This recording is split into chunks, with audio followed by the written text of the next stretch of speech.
E aí, pessoal, tudo bem? De volta aqui no meu canal no YouTube, na noite desta quarta-feira, para a gente lamentar mais um empate ruim do Santos no Campeonato Brasileiro.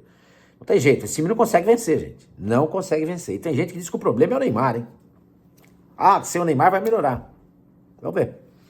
Vamos ver. O Santos careceu demais de criatividade, de contundência nesse jogo contra o Grêmio. Chutou 24 bolas no gol. 24 bolas no gol. Só fez um gol. Só fez um gol. Só fez um gol.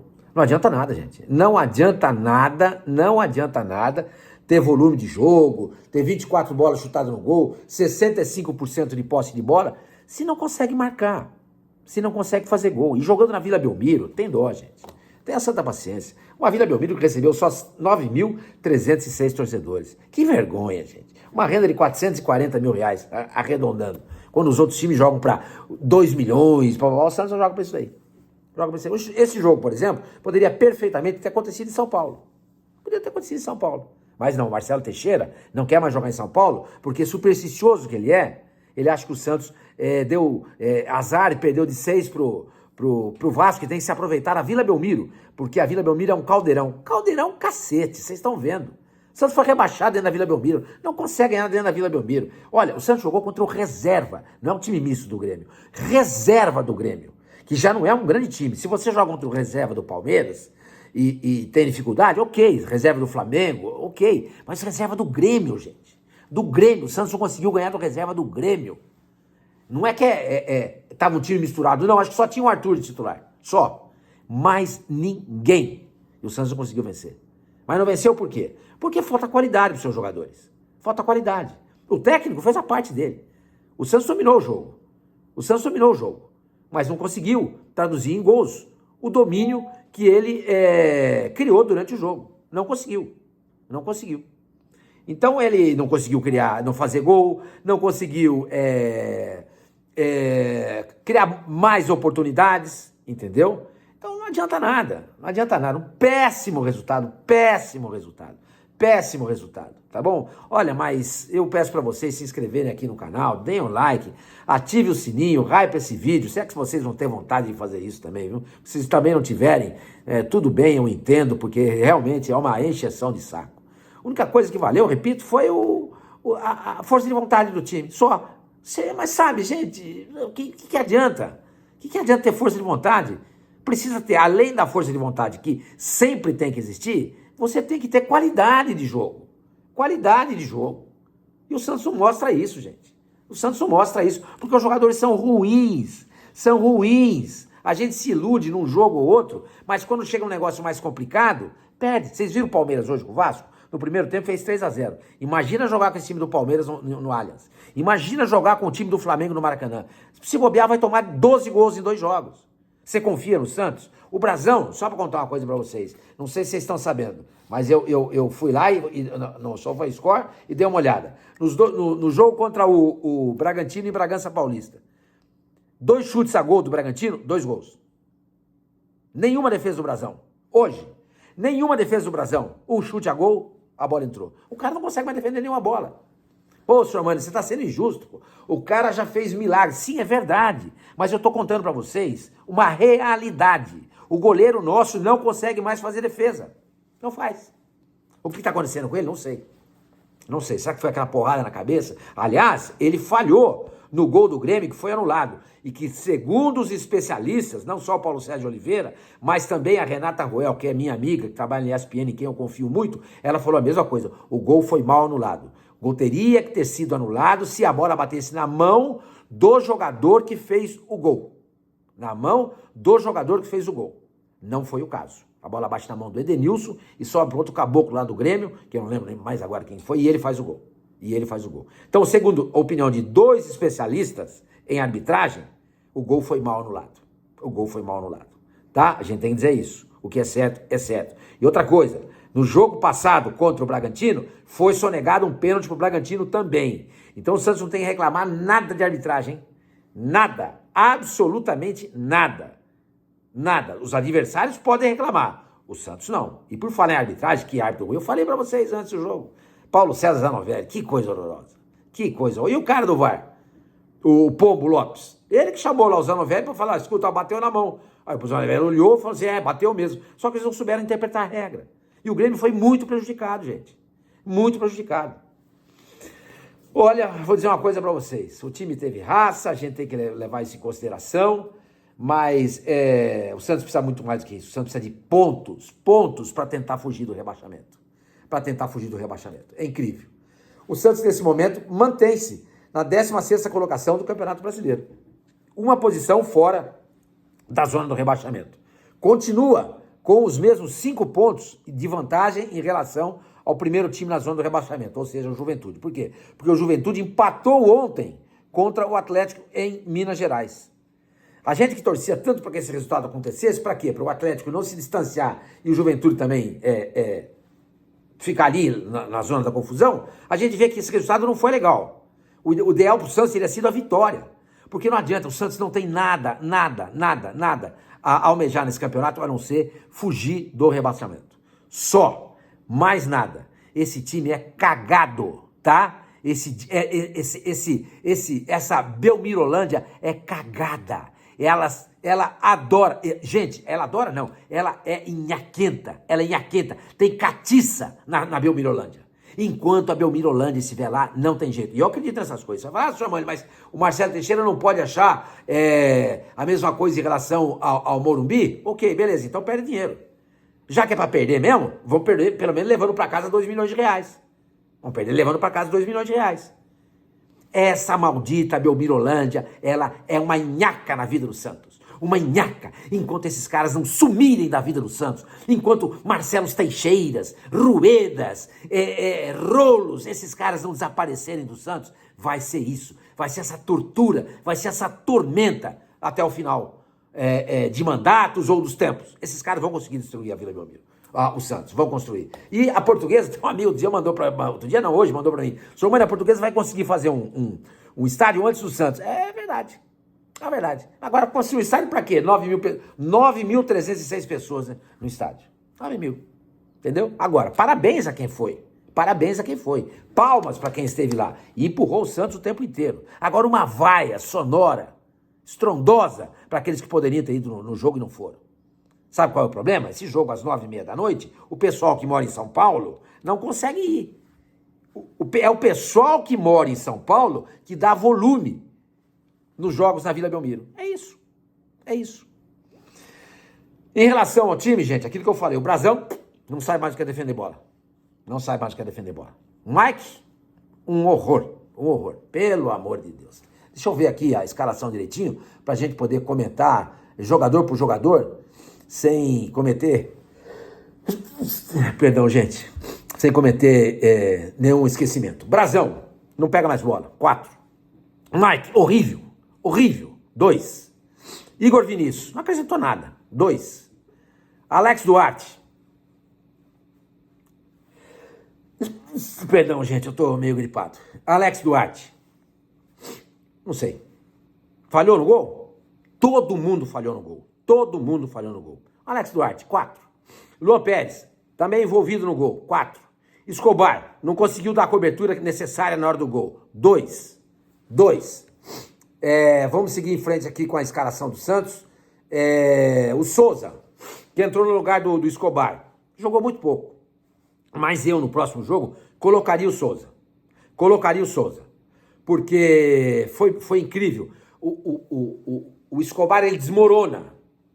Ele se derrete psicologicamente com o gol que foi anulado do Grêmio. Porque a jogada começa do lado dele. E ele não consegue tomar a bola do jogador do Grêmio. Aí sai o gol numa falha do Brasão, tá? Mas o Escobar também esteve envolvido nesse gol. Eu colocaria o Souza no próximo jogo. Não tem que fazer. Por exemplo, no próximo jogo, eu colocaria o Igor Vinícius. E se continuar jogando mal, Mike e Igor Vinícius, ressuscita o Sermão, bota pra jogar, ué. Bota pra jogar. Vamos ver como é que fica.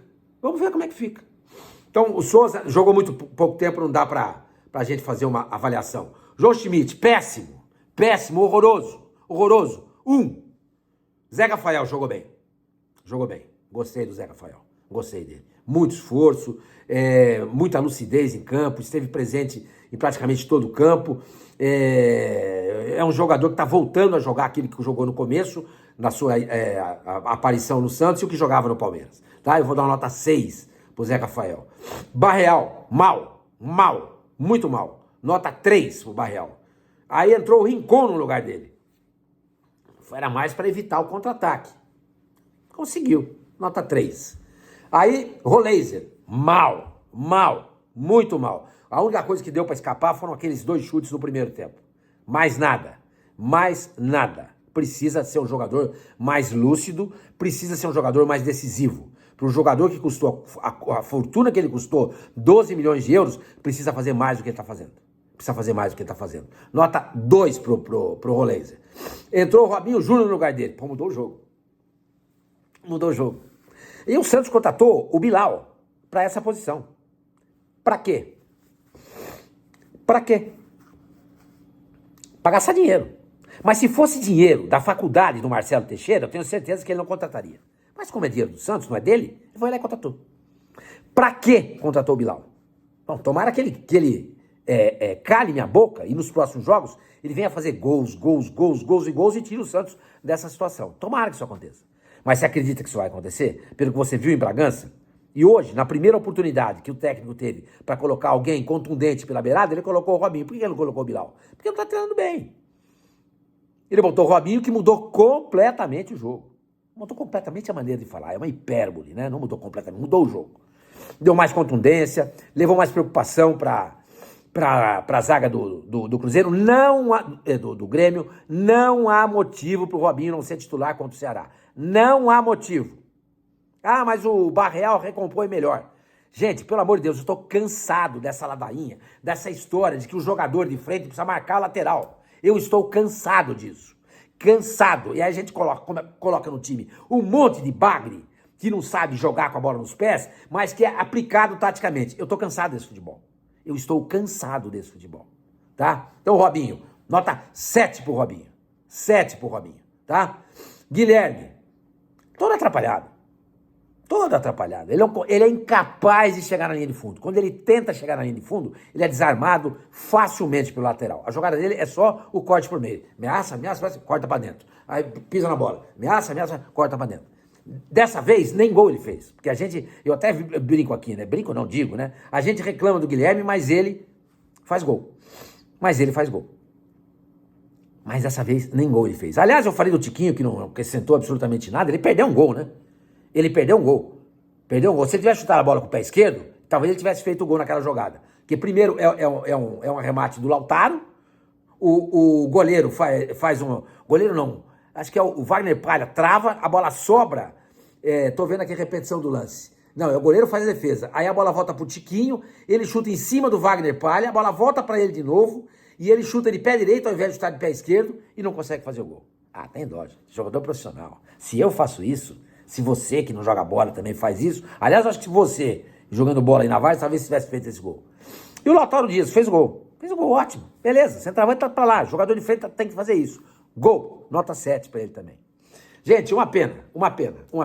O retrospecto do Vojvoda, nos últimos 5 jogos. Começou 0-0 com o Fluminense em casa. 1-1 com o Atlético Mineiro fora. 1-0 com o São Paulo em casa. 2-2 com o Bragantino fora. E 1-1 agora com o Grêmio em casa. Ou seja, em 5 jogos, ele conquistou 7 pontos. 7 pontos. Vamos ver se está certo. 1 ponto aqui, 2 pontos aqui, 3 pontos aqui, 2, 3, 5, 6, 7 pontos. Exatamente. 7 pontos em 5 jogos. O que dá um aproveitamento de 46,7%, porque ele conquistou menos da metade dos 15 pontos possíveis de serem conquistados. Tá? Não dá para criticar o técnico, longe disso, não perdeu até agora com ele. O Santos perdia muito, pelo menos não está ganhando, mas está somando um pontinho, acaba ajudando. Mas só isso não basta, gente. O Santos está num momento do campeonato e que ele precisa ganhar. Isso que ele precisa, ganhar. Ganhar para escapar do rebaixamento, gente. São 28 pontos. Faltam mais ou menos 15 pontos. 15 não, vai. 28 para 45, 17 pontos. 17 pontos. Deixa eu somar aqui, que a gente tá tão irritado que é capaz de fazer a conta errada. 8, 7, 15, 1, 2, 1, 3 e 1, 4. Exatamente. Faltam 17 pontos para o Santos escapar do rebaixamento. E falta ainda mais esse ano e o ano que vem para vencer o mandato do Marcelo Teixeira. Pensem bem, hein? Pensem bem quando vocês forem votar, hein? Pensem bem. Vamos ver quem vão ser os candidatos à presidência do Santos na próxima eleição. Eu prometi para vocês e vou cumprir. Eu vou estar analisando candidato por candidato. E vou dizer para vocês, vote aqui, não vote ali, olha, esse aqui também é uma boa alternativa, etc e tal. Entendeu? Eu não vou dizer exatamente para quem vocês têm que votar, mas eu vou dizer exatamente para quem vocês não devem votar. E do jeito que está hoje, se o Marcelo Teixeira for candidato, não votem nele. Se o filho dele, o Marcelinho Teixeira, for candidato, não votem nele também. Porque é a continuação desse status quo maldito. Essa Belmirolândia. Não aparece ninguém. Não aparece ninguém, não aparece SAF, não aparece nada. E essa tortura, meus amigos, vai continuar por muito tempo. Um desastre. O Santos, mais uma vez, joga bem e não consegue ganhar. Muito ruim. O empate em casa com o Grêmio. Agora vai pegar o Ceará fora, depois vai receber o Corinthians na Vila. Ele adora perder pro Corinthians. Vai perder, por isso que eu tô te falando. Vai perder pro Corinthians na Vila Belmiro, hein? Vão ser 4 derrotas seguidas pro Corinthians em casa. Nesse ano, hein? Já perdeu 3 do Campeonato Paulista. Não, perdeu 2 do Campeonato Paulista no primeiro turno desse brasileiro e vai perder também. Seria o jogo, tem mais um jogo. O Vitória em casa. Então eu estava programando, em 5 jogos o Santos fazer 13 pontos. Em 2 o Santos só fez 2. Ele não chega mais a 13 pontos. Ele chega no máximo a 11 pontos nesse quinteto de jogos que eu estava programando aqui para vocês, se ele conseguir vencer o Ceará fora, o Corinthians em casa e o Vitória em casa. Vocês acreditam? Eu não acredito. A culpa é do técnico? Não é. Você vê que o Santos melhorou, joga melhor. É um time que sabe o que faz em campo. Mas não adianta, gente. O que tem de jogador ruim no Santos é uma coisa impressionante. E o resultado é esse daí. 16º lugar, a 5 pontos do rebaixamento. Ótimo. Se perder a próxima rodada pro Ceará e o Juventude ganhar o seu jogo, ele não vai para a zona do rebaixamento. Porque ele tem 5 pontos do Juventude. Ainda bem, mas falta muita coisa para acabar o campeonato. E do jeito que está indo, é complicado. Vai ser bem complicado. Sim, eu falei no começo, quero repetir agora. Não sei se falei, mas vou dizer agora. E o problema era o Neymar, né? Sem o Neymar, o time ia melhorar. Tô vendo.